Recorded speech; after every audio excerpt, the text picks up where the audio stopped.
Some of you are going to be offended by this video, and you're just going to have to sit there and take it. I had to sit there and take it this whole game, so you're going to have to hear me out on this one. The Edmonton Oilers spanked the Dallas Stars tonight. I know it's a hard one to grasp and not be offended by that, but it happened, so we have to talk about it. So let's do it. Let's not beat around the bush. Edmonton Oilers fans, you got the dub. Series is tied. Congratulations. Let's talk about the game. Okay. All right.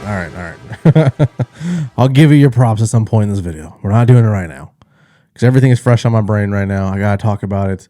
Yes, the Oilers score 5 straight, defeat Stars in Game 4 to even Western Final. Oh, that one burns. It burns. But congratulations, boys. You guys get your cookies. Very good game from the Edmonton Oilers. They played a full 60 minutes. Can you believe it?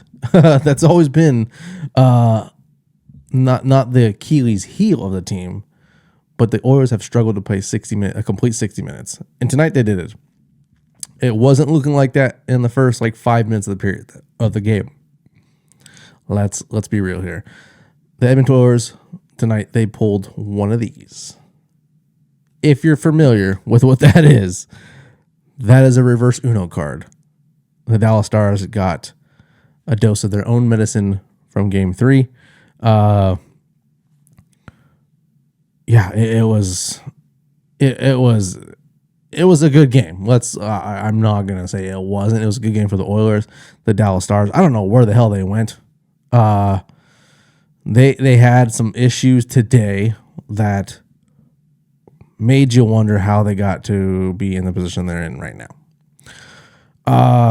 But again, the Dallas Stars surprise us pretty much every single time when they get in situations like this. Can they pull it off and do it again? I don't know. They lost a pretty big player tonight in Chris Tanev. He took a shot to the foot, it looks like. We'll take a look at it really quick. That shot. Yep, he got a shot right off the foot. We're going to do it in slow. Here it is right here. I'm going to let it play a little bit. It's kind of fast, but it looks like it goes right off the top of his ankle. It's hard to do because I can't do a frame by frame on the NHL website, but if it's going off the ankle, the back of the ankle, or the Achilles heel area, that hurts. That's one of those injuries. I heard it on the American broadcast that when you hurt your foot in the fashion similar to this, if you're thinking you're getting ready, you can go back out and you can muscle through it. You don't take that boot off because as soon as you do, that foot swells up. You can't get it back on. It becomes more of an issue than anything. So when Chris Tanev doesn't come back out on the ice, you know it's not good because that dude has been... He's played through a lot. I think even Pete DeBoer said it a couple times during this postseason already. So it's unfortunate, and it definitely had an effect on tonight. I honestly don't think, we talk about the Dallas Stars having depth on their team. Chris Tanev, he was acquired during the trade deadline, and Dallas was good before that. So I think Dallas can get the job done for sure without him. I think it's going to be tougher, but I don't think they can't do it. It's just unfortunate, but that's how it goes sometimes. If the Oilers lost Connor McDavid or Leon Draisaitl or Zach Hyman, that's just what happens in the playoffs. You can't beat around the bush. You got to just deal with what you're dealt with. Hopefully you have the depth to deal with it. Hopefully the Stars have the depth to deal with it going forward. We don't know if he's out. If I had to bet, he's probably out. That's just my gut feeling. But let's talk about tonight's game. Other than the injuries, let's go look at the facts because that's what we always do here.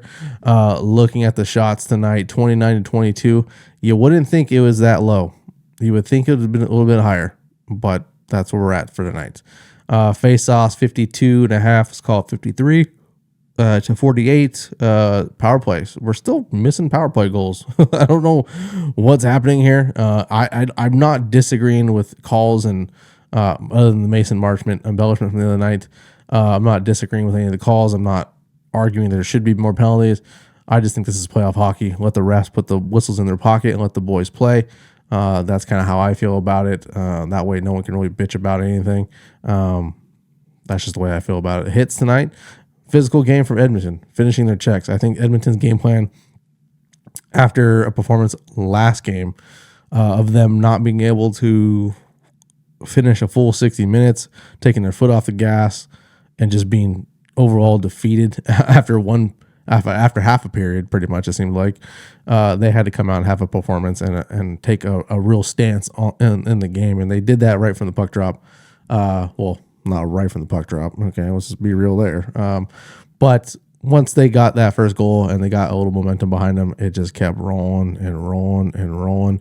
And that's what you want to see from your team, whether it's the Edmonton Oilers, whether it's the Dallas Stars, the San Jose Sharks, or whoever.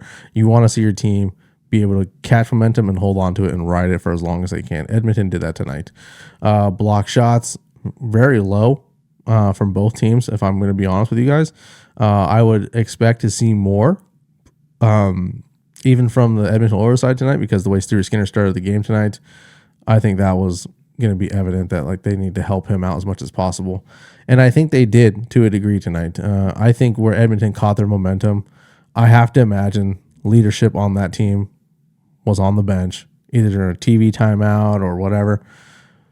Someone had to rally the troops and say, hey, we got to help our goalie. We can't let this game fall strictly on our goalie's shoulders within the first 5 minutes.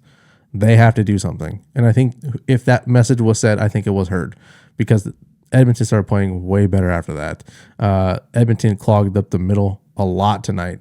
Dallas, it seemed like for me, after the first two goals, Stuart Skinner did not face, or he faced some shots, but I didn't feel like he was working for it, you know?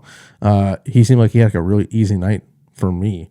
And that's because the team in front of him played better. I think they were clogging up the middle a lot. They were taking away a lot of the passing, or the shooting lanes, the good chance spots, you know, the high percentage spots, they were taking that away from the Dallas Stars. So I think that helped Stuart Skinner a lot and ultimately helped the team a lot, because once they were able to get in those lanes and take away shots, and they were getting deflections and you know, opportunities, you can see the shift. Edmonton's breakout happened relatively quick.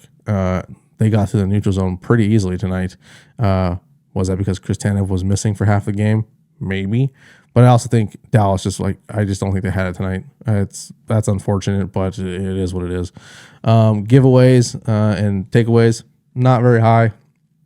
6 to 8 and 8 to 7. You know, one of those turned into a goal. Sorry, actually, two of those turned into goals tonight. One was a shorthanded game winner from Janmark, and the other one was from Leon Draisaitl, or the other goal was Leon Draisaitl's goal tonight. So those are the takeaways from the game, or giveaways and takeaways, whatever you want to call it. We'll go 3 stars of the game tonight, because that's what we do now. Mattias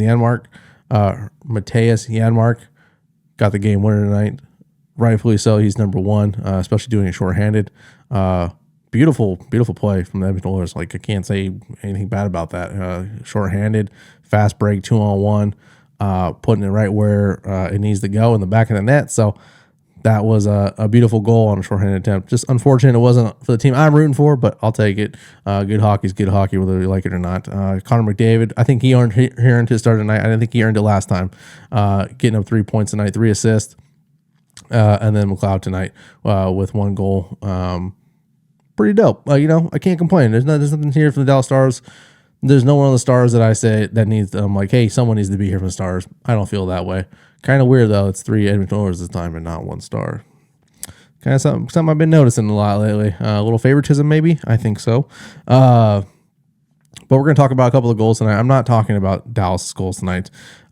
They were great shots. Like not Edmonton, but the Dallas Stars knew where to put the puck tonight. In the first 5 minutes of the game, first 6 minutes in the game, Wyatt Johnston putting it over the glove again of Stuart Skinner. Stuart Skinner's having problems with that glove, man. I don't know. You can see tonight that they were shooting that glove a lot when they had an opportunity. I just don't think that. I don't think Dallas had enough of like the shooting flurries to get inside his head to make him worry about where the shot's going to go. I think anytime he knew he was going to face a shot, it was probably going to go glove, and he was ready for it. That's how I feel about it. But other than that, like Lindell's goal, going off of Nurse's butt and sliding underneath Skinner's arm, like that was cool. It's a goal, it counts, but nothing. I don't think that was very skilled. That was just like a lucky bounce. So nothing really to talk about tonight. But as far as the goal side from Dallas' side, but Edmonton, they had some great ones. Like I said, McLeod's goal, that was a cool one. I mean, that was like there was some traffic in front of the net, and Stewart got caught up and basically messed up Otter. He couldn't rebound, or he couldn't bounce up and take away the pass or the shot. So I'm not going to go over that one, but the one that I do want to go over is Evan Bouchard. This is mostly a play from Connor McDavid. He hit him with the pop pass off the pad. We know about that, but this is a beautiful one because one, I love seeing plays like this. This is what the best players in the world do. They know how to put the puck for a good chance of a goal or a good rebound. This one is exactly that. This one also is kind of a bad play. Mason Marchment did not have a great night tonight. He was in -3. I think he struggled, as a lot of the Dallas Stars struggled tonight, but I think he struggled a lot the most. He's right here. We're going to go back a little bit here on the play, and I'll point out where the mistake is for him. This is a really good play from Connor McDavid and Evan Bouchard, but there is a mistake pretty much on any goal in the NHL. There's a mistake somewhere. I think this happens to be Mason Marchment's fault to a degree. There's also Joe Pavelski a little bit here. We'll let it play. The puck's down here in this corner right here as the flash goes off. But where the mistake is, you have Wyatt Johnston here on the back check, trying to get to Connor McDavid. No one's going to catch Connor McDavid. I mean, he's already got a step on him. He's not even moving his feet, and Connor's already half a stride in. And then you got Mason Marchment on the back check, and then you got Evan Bouchard here. I think what should have happened here on this whole thing is watch as Mason Marchment. He's down in frame down here. He's not really moving his feet. I'm sorry, that's Wyatt Johnson. You'll see Mason Marchment come in frame here in a second. There he is. He's not really back checking. He's looking at the puck. And usually when you're looking at the puck, things are going to happen in a bad way for you if you're not moving your feet. I don't mind players moving their feet and looking at the puck, but you got to be ready to go at a split second, because this is exactly what Connor McDavid brings to the Edmonton Oilers and to these kinds of games. Watch what happens. See, now he realizes, shit, Connor McDavid's got the puck. I better do something, better get help with the back check. Wyatt Johnson's still kind of realizing what's happening in this play. But you can already tell, like, they're both already beat. And then Connor McDavid is pretty much 2-on-1 against Ottinger here. And, he doesn't have like a perfect shooting lane. So he puts it off the pad, and it lands right on Bouchard's stick. Perfect play. It can go either way. It could have been a goal if he got under the pad a little bit, but where it bounced off of, it bounced perfectly for Evan Bouchard to tap that thing in. Beautiful goal. Game is tied 2-2 at this point in the first period. And then we get into the second period. Nothing was really happening here in the second period for the first couple minutes. But there was one big thing that happened in this time frame. The Minnesota PWHL team won their championship during this time frame here. So shout out to the PWHL Minnesota fans out there. You guys, it was a great season for you guys. I watched a little bit during this game as well, but that will be for the summer. I'll talk about the PWHL when I get to it. But yeah, nothing really happened until this point in the game. Dallas is on a power play right here. This is the shorthanded goal from Janmark. This one right here, I think this is I'm a little confused as to why Tyler Seguin is playing on the right side of the ice tonight in this power play. He's a right-handed shot on the right-hand side. For me personally, I would love to see a left-handed shot on the right wing. You're going to see why in a second here. Watch what happens. The shot comes in from the point. It ultimately hits Mason Marchment in, looks like the pad and the butt. But look at Tyler Seguin on this play. Watch him. He's right here. Watch what happens. He thinks it's going in, so he's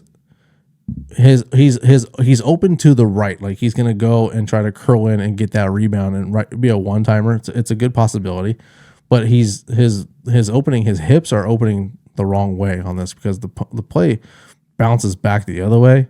So now he has to see how he has to stop, cross over. If it was a left-handed shot, his hips would be open to the play, and it would be an easier transition instead of him having to go across his body. I think he would have an extra step. I think, or whoever would have an extra step if they were left-handed on this side of the point.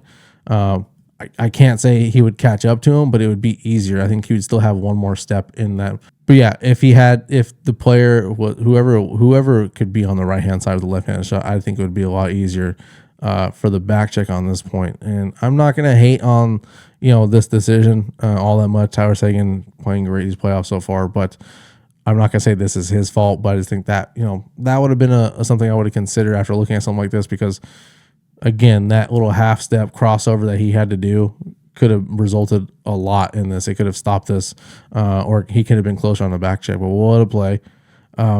Here we go. We got 2-on-1, basically a 3-on-1 at this point. Shorthanded with Connor Brown and, like I said, Janmark over here on the far end, or far side of the ice. Perfect pass, back of the net. You can't ask for anything better than that. Like, that's a beautiful goal. Kudos. Okay. Moving on to the last one. This one right here, there was a business decision made here by Lindell that I do not agree with. This is Leon Draisaitl's goal. Was it like 50 seconds or something like that after this one? The Janmark scored at 14:31. This is 15:22. So around 52 seconds after that goal. Watch Lindell here. There's the pass from Draisaitl across to who's the primary assist on that one? That was Zach Hyman. Okay, so with the business decision that I don't agree with is this pinch by Lindell right here. As this pass comes across, he decides to try to step into the passing lane and potentially take the body, I'm assuming. But it's 2-on-1. You have a back checker here, but he's not even close. Like, stay in the lane. Just stay there. He left that pass wide open. I think this is also an Andre. I think Andre should have had this one. This kind of seemed like an easy one to stop. I mean, it's in the back of the net. He had a half a step on him on Draisaitl. I think that one just kind of, again, he wasn't on his game tonight too, so it's okay. Things like this happen, but this is a beautiful goal from the Edmonton Oilers. I don't agree with that decision by Lindell at all. That's a risky one. I wouldn't take it at this point. You can't be taking risky plays like that. One, after you just got scored on shorthanded, and then obviously the situation that the series is in, you don't want to take a risky plays like that. So Hyman didn't really have a shot on this. So Lindell stepping up, like, there's no play there. I just don't get. Robertson's on the back check, but he's not going to catch Draisaitl at this point.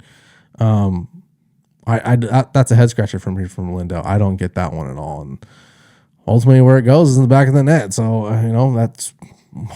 that's how it goes sometimes, and I just don't agree with that one at all. And then the empty net goal by Mattias Ekholm towards the end of the game, ultimately putting it 5-2 at the end of the night. So, series is tied. Looking at the box score, I wanted to look at time on ice like I've been doing.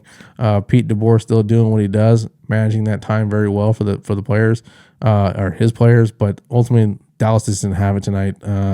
No one really had it going tonight. I mean, other than the first 6 minutes in the game, I feel like Dallas had just kind of mailed that one in. I don't know why. Obviously, the loss of Chris Tanev hurts, but he wasn't there all year. You guys were better than that at the beginning of the year as well. So I'm like, there's ways to work around injuries, but tonight, for some reason, they just didn't have it. I'm not really going to fault this one on Onger as well. I don't know why that fans in Edmonton feel like they need to taunt Onger. I get it. It's all good and fun, but he wasn't playing a bad game. It wasn't horrible. It's not like he was doing anything that Stuart Skinner hasn't done. He hadn't let in super bad ones. So, I get it. Have your fun. I've been in the crowd. I've chanted at goalies as well. I totally get it. It's all good, and you want to get in that goalie's head. But yeah, to me, sometimes I'm like, come on, it's 2-2. Why you chanting them? Or why you taunting them? It's whatever. Looking at, like I said, one big stat that we didn't talk about at all, is Miro Heiskanen finally -2 on the night. He was on ice for I think it was it was Bouchard's goal, I believe. He was on someone's goal, but he was also on the empty net goal. So he finally got scored on defensively. Maybe it's a restart for him. I don't know. I don't want to say it's a downfall of him, but it's the first time it's happened in quite some time. Looking at the Edmonton Oilers time on ice, no one cracked 20 on the offense. Pretty good, right? I think the management, I think the lineup changes helped for tonight. Obviously the time management help. Obviously playing with a lead helps as well. And then looking at the shots tonight, Hyman and McDavid holding it down, both getting 5 apiece. No shocker there. And I think the big three tonight definitely had to play their biggest game of the year. Again, Stuart Skinner, how did he do tonight? 20 for 22, .909. All right, buddy. Way to handle it. That first one was a little sketchy though. But overall, I think tonight, looking at the Dallas Stars again, going down their plus and minus, their top 6 did not have a great night. -3, -2, -2, -2, -2. I mean, like, come on, it's pretty bad when you're looking at it like that. To me, they didn't have it. They just didn't have it tonight. And will they find it again in Dallas? I'm sure as hell hope so. Obviously, the loss of Chris Tanev is going to be huge, but again, I've said my piece on that. You can't use that excuse going forward. You got to play through it. You got to play forward. Do what you got to do, because this is, if Edmonton starts getting hot now, I can see this series flip the other way. I can. I hope it doesn't happen. I want 7 games of this. I want to see Dallas advance. But hey, you know what? You never know. Things can happen. Things can change. All right, Edmonton Oilers fans, the time has come. I'm going to give you your cookies, but before I do, I want you guys to hit that like button, hit that subscribe button, follow along with me in the rest of the series and the East Coast as well as the Eastern Conference Finals. Also, we're getting close to the Cup. I'm still giving away a Hartford Whalers jersey in the next round. If you want to win that thing, go click that button up here. Go watch that video. Leave me a comment, and if I pick you as a winner, cool. You get a free jersey. No problem. All right, Edmonton Oilers fans, let's do the damn thing. I will see you boys and girls for Game 5 in Dallas, which is what's today? Today's Wednesday, so Friday night. We'll do the damn thing. Enjoy it, Edmonton. I will sit here and soak about it. It was a good game. Let's be real. It was good. I can't complain, boys. All right, fellas. Peace out.